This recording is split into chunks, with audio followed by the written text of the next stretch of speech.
Good morning, class 8. This is the civics third clip or last clip of this chapter, parliamentary government. In this chapter, you had read why India has parliamentary form of government, organs of government, the parliament, Lok Sabha, Rajya Sabha, and powers and functions of parliament. In this video lecture, you are to read only two last point of this chapter: relationship between two houses of parliament and divisions of subjects. So let's start the topic. First topic of this video lecture: relationship between two houses of government और parliament. कहने को यानी मान लीजिए कहने को तो ये कहा जाता है कि जो लोकसभा और राज्यसभा है वो दोनों इक्वल है, लेकिन वास्तविक में यदि देखा जाए तो लोकसभा के जो मेंबर होते हैं वो चुने जाते हैं लोगों के द्वारा, राज्यसभा के जो मेंबर होते हैं वो लोगों के द्वारा चुने नहीं जाते हैं. लोकसभा का जो मेंबर होता है वो लोगों से संपर्क कर सकता है, लेकिन राज्यसभा का मेंबर जो है वो लेजिस्लेटिव असेंबली के मेंबर होते हैं और वो लोगों के पास नहीं जाते हैं. यानी इस स्थिति में देखा जाए तो लोकसभा को ही ज़्यादा पावर मिला हुआ है राज्यसभा से. इसी चीज़ को अच्छी तरीके से समझने के लिए यहाँ पे देखिए हम दिए हैं दो सब टॉपिक इसका: डिफरेंस ओवर लेजिस्लेटिव मैटर्स, और यहाँ पे लेजिस्लेटिव का यल मिटा हुआ है, difference over legislative matters and control over expenditure. ये दो चीजें जब आप देखोगे तो आप क्लियर समझ जाओगे कि पावरफुल कौन ज्यादा है, लोकसभा या राज्यसभा. तो चलिए समझते हैं. सबसे पहला topic difference over legislative matters. तो इसे समझने के लिए आपको समझना होगा बिल. चलिए बिल क्या है ये समझाते हैं.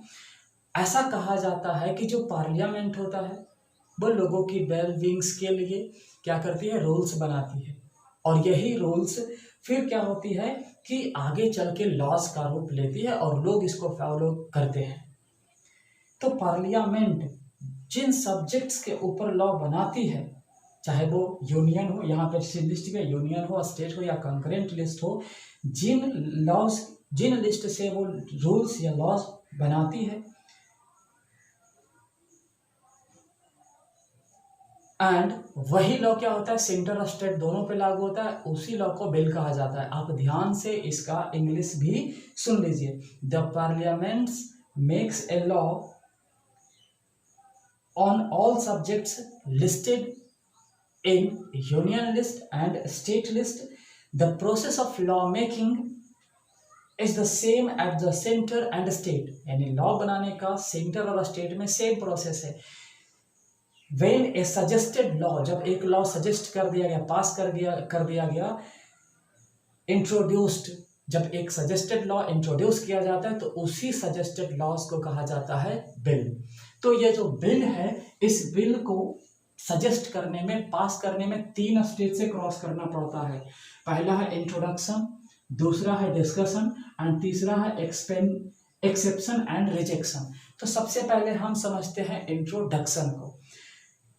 सबसे पहले क्या होता है, बिल को रीडिंग किया जाता है. जब बिल पास होने वाली बात होती है तो पहले रीडिंग किया जाता है और इसे इंट्रोड्यूस किया जाता है. कैसे इंट्रोड्यूस किया जाता है, जितने भी मेंबर्स और मिनिस्टर्स होते हैं पार्लियामेंट में उनको ये बिल दिया जाता है पढ़ने के लिए, एंड सबको क्या किया जाता है, अप्रूव करने के लिए इस बिल का एक जेरोक्स कॉपी सबको प्रोवाइड किया जाता है, सारे मेंबर्स को. जब सब लोग उसको पढ़ लेते हैं, समझ लेते हैं, तो फिर वहाँ वो साइन करते हैं, और साइन करने के बाद दूसरे प्रोसेस में आते हैं. साइन करने से पहले क्या होता है कि जितने मेंबर्स होते हैं वो इस बिल के ऊपर क्या करते हैं, डिस्कशन करते हैं, ये बिल सही है या गलत है. और जब डिस्कशंस क्लियर हो जाता है, हर एक व्यक्ति, हर एक मेंबर 1 बाय 1 डिस्कस कर लेता है, तब ये चल जाता है तीसरे स्टेज में, जहाँ पे आती है एक्सेप्शन वाली बात. यानी सब मिनिस्टर्स और मेंबर साइन करके देते हैं और वहाँ से उन सबको कलेक्ट करके आगे सेंड की जाती है प्रेसिडेंट के पास. अब प्रेसिडेंट उसे एक्सेप्ट करेगा या रिजेक्ट करेगा, और यदि प्रेसिडेंट उस प्रपोजल को, उस बिल को एक्सेप्ट करता है और वो पास करता है तो वही क्या होता है, फिर पूरे कंट्री के लिए लॉ बन जाता है और फिर सबको वो फॉलो भी करना पड़ता है। तो यहाँ हमने क्या देखा, बिल का 3 stage, introduction, discussion, exception and rejection, जिसमें फाइनल कौन करता है, प्रेसिडेंट। उसके बाद हम देखेंगे कि ये जो बिल है, मेन रूप से 2 ही तरह के बिल होता है, एक होता है ऑर्डिनरी बिल एंड दूसरा होता है मनी बिल। तो ऑर्डिनरी बिल और मनी बिल में अंतर क्या है, पहले हम इसको थोड़ा सा डिफाइन कर देंगे। Ordinary bill, A bill which deals with ordinary common subjects except of money, यानी ऐसा बिल जो सिर्फ कॉमन सब्जेक्ट्स को डील करे, जिसमें मनी से रिलेटेड कोई इशू ना हो, उसे ऑर्डिनरी बिल कहा जाता है। अब ये जो ऑर्डिनरी बिल होता है, ये पार्लियामेंट में डिस्कस की जाती है उसी तरह से, लेकिन इसमें क्या है कि यदि मान लो कि डिस्कशन में किसी ने अवरोध उत्पन्न कर दिया, लोकसभा में पास हो गया और राज्यसभा वाले मेंबर इसको एक्सेप्ट नहीं कर रहे हैं, तो वैसी स्थिति में क्या होता है, दोनों हाउस का एक ज्वाइंट सेशन बैठता है और ज्वाइंट सेशन में दोनों हाउस के मेंबर साथ में डिस्कस करते हैं इस बिल पे, और इसको डिस्कस करने के बाद फिर इसे क्या किया जाता है, फाइनली लोकसभा की ही बात सुनी जाती है और उसे फिर प्रेसिडेंट के पास सेट की जाती है, जहां से वो एक्सेप्ट या रिजेक्ट होता है। दूसरा मनी बिल, तो ऑर्डिनरी बिल में हम देख रहे हैं कि अगर राज्यसभा रोक लगाता है तो दोनों बैठ जाते हैं साथ में डिस्कस करने के लिए, लेकिन मनी बिल में वास्तविक पावर लोकसभा के मेंबर के ही हाथ में होता है। मनी बिल में होता क्या है कि यदि मनी बिल पास हुआ और राज्यसभा ऑब्जेक्शन लगाया, तो इस बिल को रोकने का पावर उसके पास नहीं होता है। राज्यसभा ज्यादा से ज्यादा इस मनी बिल को मात्र 14 डेज के लिए रोक सकता है, उससे ज्यादा कुछ नहीं कर सकता है। 14 डेज के बाद ऑटोमेटिक लोकसभा का मेंबर इस बिल को पास कर देगा एंड प्रेसिडेंट के पास जब जाती है ये सारी चीजें, बिल ऑर्डिनरी या मनी बिल, तो प्रेसिडेंट उसे क्या कर सकता है, उसे भंग नहीं कर सकता है। प्रेसिडेंट ये कह सकता है कि इसमें कमी है, आप इसे फिर से सुधारिए, एंड उसके बाद क्या करता है, लोकसभा फिर से डिस्कस करेगा, फिर से उसको पास करेगा। तो ये प्रोसेस चलता है। और तो हम देख रहे हैं बिल को पास करने में, चाहे ऑर्डिनरी हो या मनी हो, ज्यादा हाथ इस लोकसभा का ही होता है, इसलिए लोकसभा जो है राज्यसभा के कंपैरिजन में ज्यादा पावरफुल होता है। अब ये टॉपिक हम देख लिए लेजिस्लेटिव मैटर्स में दोनों का। अब जरा देखते हैं कंट्रोल ओवर एक्सपेंडिचर, खर्च को कंट्रोल करने, ज्यादा कंट्रोल कौन करता है। तो खर्च को कंट्रोल करने में भी देखिए ज्यादा से ज्यादा हाथ आता है पार्लियामेंट का, क्योंकि यूनियन गवर्नमेंट जो होता है उसके ऊपर कंट्रोल होता है पार्लियामेंट का। एंड ये पार्लियामेंट जो भी बिल पास करती है, जो भी खर्च करती है, उस पर क्वेश्चंस करने का अधिकार सिर्फ किसको है, राज्यसभा को, बट राज्यसभा उसको रोक नहीं सकता, जैसा कि हमने मनी बिल में देखा। तो इस तरह से हम देख रहे हैं कि वास्तविक पावर जो है वो लोकसभा के हाथ में होता है, क्योंकि हम लोग उसे चुनते हैं। फिर उसके बाद अब सेकेंड टॉपिक पे चलते हैं। सेकेंड टॉपिक है डिवीजन ऑफ सब्जेक्ट्स, यानी सब्जेक्ट्स को बांटा जाना। हमने पीछे बताया था कि लॉ बनता कैसे। ये सब्जेक्ट्स 3 भाग में बांटा गया, स्टेट और सेंटर के बीच में। इसको कहा गया union list, state list and the concurrent list. Union list की टोटल संख्या 97, स्टेट लिस्ट की टोटल संख्या 66 एंड कंकरेंट लिस्ट की टोटल संख्या 47। तो ये जो लिस्ट है इसमें से थोड़ा थोड़ा हम कुछ बता दे रहे हैं, आप ध्यान से सुनोगे समझ में आ जाएगा। सबसे पहले यूनियन लिस्ट।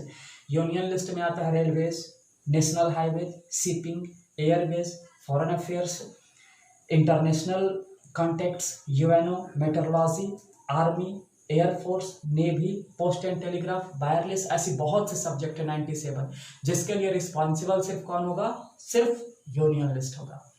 अब चले दूसरा स्टेट लिस्ट पे, ऐसा लिस्ट या जिसके ऊपर सिर्फ स्टेट गवर्नमेंट अपना ऑर्डर पास कर सके। तो इसकी संख्या टोटल कितनी है, 66, जिसमें से कुछ इंपॉर्टेंट हम बता रहे हैं। Police, prisons, law courts, hospitals, sanitations, cattle health, agriculture, road, forest, irrigation, fisheries and animal husbandry.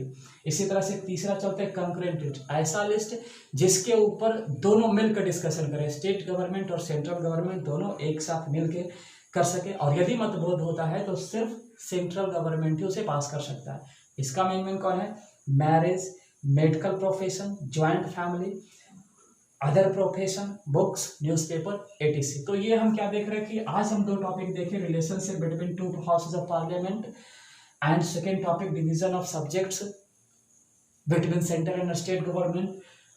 With this topic this chapter is over. इस टॉपिक के साथ ही ये चैप्टर कंप्लीट होता है। आपका होमवर्क जैसे बन रहा था हर चैप्टर में, आपको ऑब्जेक्टिव्स बनाना है एंड अगले क्लिप में जब हम इसका रिवीजन लेके आएंगे तो आपका ये क्या हो जाएगा, पूरी तरह से क्लियर हो जाएगा। हम ऑब्जेक्टिव्स आपके सामने भी रखने जा रहे हैं, आप ऑब्जेक्टिव्स एक बार देख लें। ये देखिए आपका ऑब्जेक्टिव्स है, fill in the blanks. Pause करके इसे लिख सकते हैं।